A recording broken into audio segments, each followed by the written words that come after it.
Nama saya Rehan Syaputra Mahendra. Saya akan menjelaskan tentang daftar isi.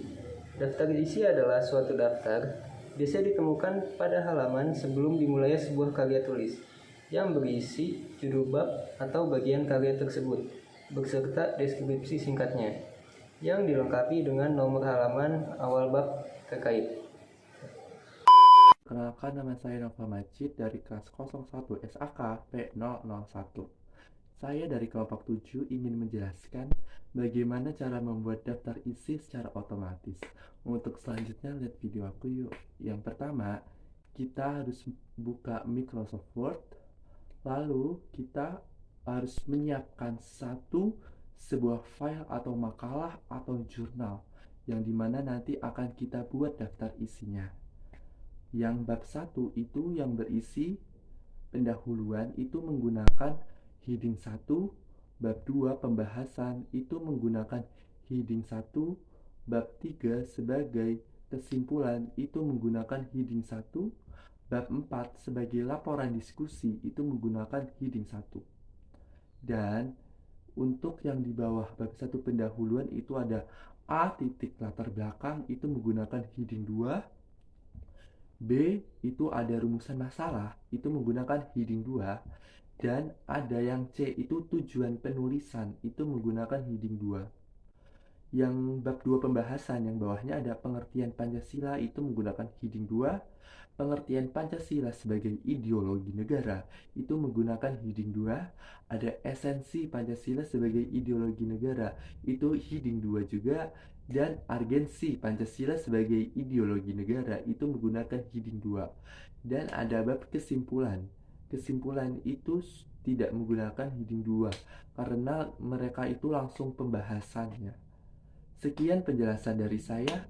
Untuk selanjutnya, barangkali ada teman-teman yang belum bisa paham atau mengerti apa yang saya bawakan ini, yang saya ceritakan bagaimana cara membuat daftar isi secara otomatis. Kalian bisa melihat video saya hasil record dari membuat daftar isi secara otomatis. Saya Novel Majid dari kelompok 7. Terima kasih.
Minutes later. A few inches later.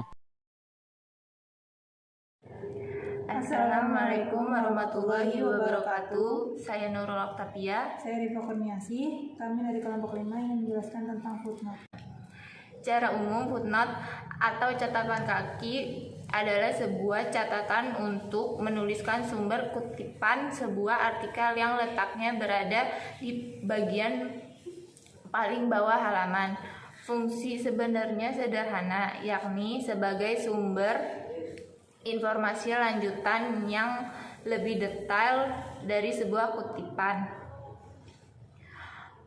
Aturan penulisan sumber kutipan pada footnote ada 5, yaitu 1. Buku cetak, nama penulis tanpa gelar dan tidak dibalik, judul tulisan dimiringkan, kota terbit, penerbit, tahun terbit, halaman. 2. Jurnal, nama penulis tidak dibalik dan tanpa gelar, judul artikel cetak miring, nama jurnal. Yang ketiga, berita dari internet, penulis berita, judul tulisan cetak miring, nama website, link lengkap halaman web, tanggal, bulan, dan tahun. Yang keempat, hasil wawancara, nama yang diwawancarai, topik wawancara, nama pewawancara, tanggal, bulan, dan tahun, waktu kegiatan wawancara. Yang kelima, ibid. Ibid, object, dan logcheat digunakan ketika suatu sumber sudah dicantumkan di footnote sebelumnya. Saya akan menjelaskan bagaimana cara membuat footnote. Yang pertama yaitu kita masuk ke Word atau ke makalah atau karya ilmiah yang sudah kita buat. Di sini saya beri contoh, yaitu dalam makalah ekonomi saya, yang dimana kutipan ini saya ambil dari sebuah website. Untuk membuat footnote, caranya yaitu kita blok kutipan yang kita ambil dari sebuah website, lalu kita masuk ke reference, lalu ada tombol insert footnote, kita pencet, dan footnote akan muncul di bawah halaman. Lalu untuk menuliskan sumber dari sebuah kutipan dari website tersebut, kita ambil nama penulis, website, judul website, nama websitenya, link, beserta tahunnya. Karena di sini saya sudah mencari semuanya, jadi tinggal saya blok, lalu saya copy, lalu kita pindahkan ke footnote di makalah yang akan saya buat. Yaitu kita salin, karena di sebuah footnote yaitu untuk judul websitenya dimiringkan tulisannya, maka kita ke home, kita cari garis miring, nah dia akan miring.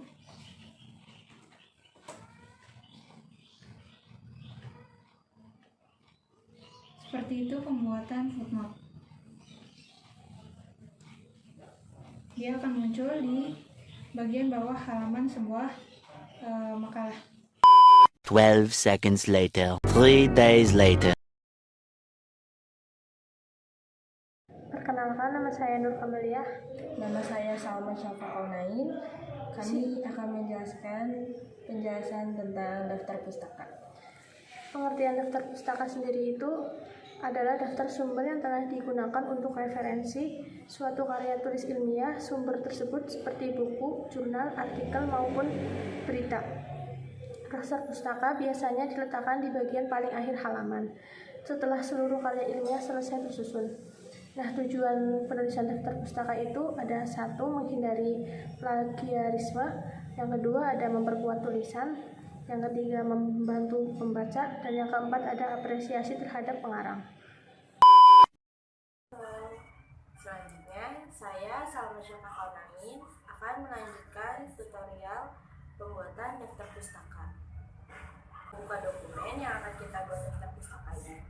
Lalu, jika sudah, kita bergulir ke halaman selanjutnya dan cari halaman yang sudah tersedia footnote yang sudah kita buat. Jika sudah ketemu footnote tersebut, kita blok, lalu kita gulir ke atas dan mencari beberapa footnote yang sudah ada. Jika sudah, kita klik copy. Setelah itu, kita gulir ke bawah sampai di halaman terakhir daftar pustaka. Kita klik kanan, lalu pilih paste. Jika sudah, kita blok kembali yang sudah kita salin. Kita pilih kata kanan kiri. Jika sudah, kita pilih slide paragraph spacing, lalu kita ganti ke 1,5. Selesai, kita klik kanan. Setelah semua diblok kembali, kita pilih paragraf. Setelah itu di bagian spesial kita ganti dari live spacing ke highlight. Kalau sudah, kita klik OK. Setelah itu daftar pustaka pun selesai. Terima kasih.